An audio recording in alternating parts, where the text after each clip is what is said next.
Good day everyone, welcome to my channel. So in this video we will talk about what is a customer service representative. Before we start, I would like to say thank you so much to all my viewers, silent viewers, and supporters in my channel. Thank you for watching my videos.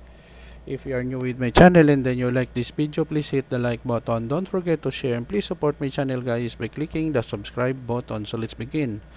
What is customer service representative? A customer service representative or CSR is a professional who acts as a direct point of contact between a company and its customers. Their primary role is to assist and support customers with inquiries, concerns, or issues related to the company's products or services. CSRs are typically employed in various industries including retail, telecommunications, banking, hospitality, and more. Key responsibilities of a customer service representative include: number one, answering inquiries. CSRs respond to customer questions and provide information about products, services, prices, policies, and any other relevant information. Number two, resolving issues. They assist customers in resolving problems, complaints, or technical issues they might be facing with products or services.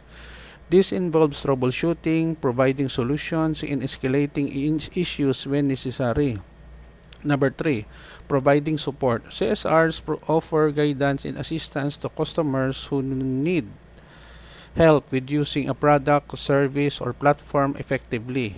This could involve guiding customers through procedure settings or troubleshooting steps. Number four, handling complaints.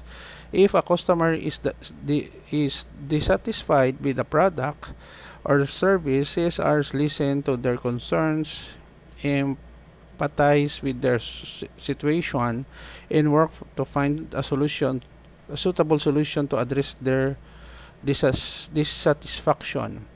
Number five, processing orders and returns. CSRs often handle order placements, cancellations, returns, and exchanges. They ensure that customer requests related to transactions are managed efficiently and accurately.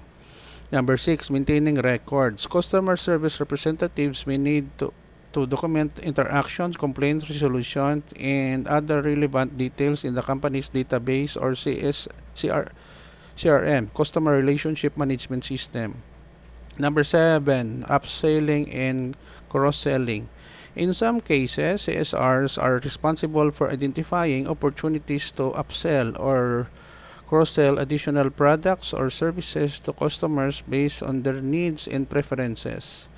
Number eight, providing feedback. CSRs gather feedback from customers and share it with relevant departments within the company, such as product development or marketing, to provide product services or processes. Number nine, maintaining professionalism. CSRs are expected to maintain a high level of professionalism, patience, and empathy, even when dealing with challenging or upset customers. Customer service representatives can interact with customers through various communications channels including phone calls, emails, live chat, social media, and in-person interactions.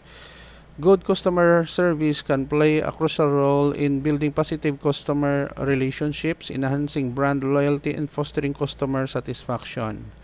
Okay guys, so this is the end of my report on what is a CSR or customer service representative is all about. Thank you so much for watching. I hope that you have learned something new in this video. Don't forget to like, share, and please support my channel guys if you are new by clicking the subscribe button. See you in the next video tutorial guys. This is your friend Jake saying bye bye for now.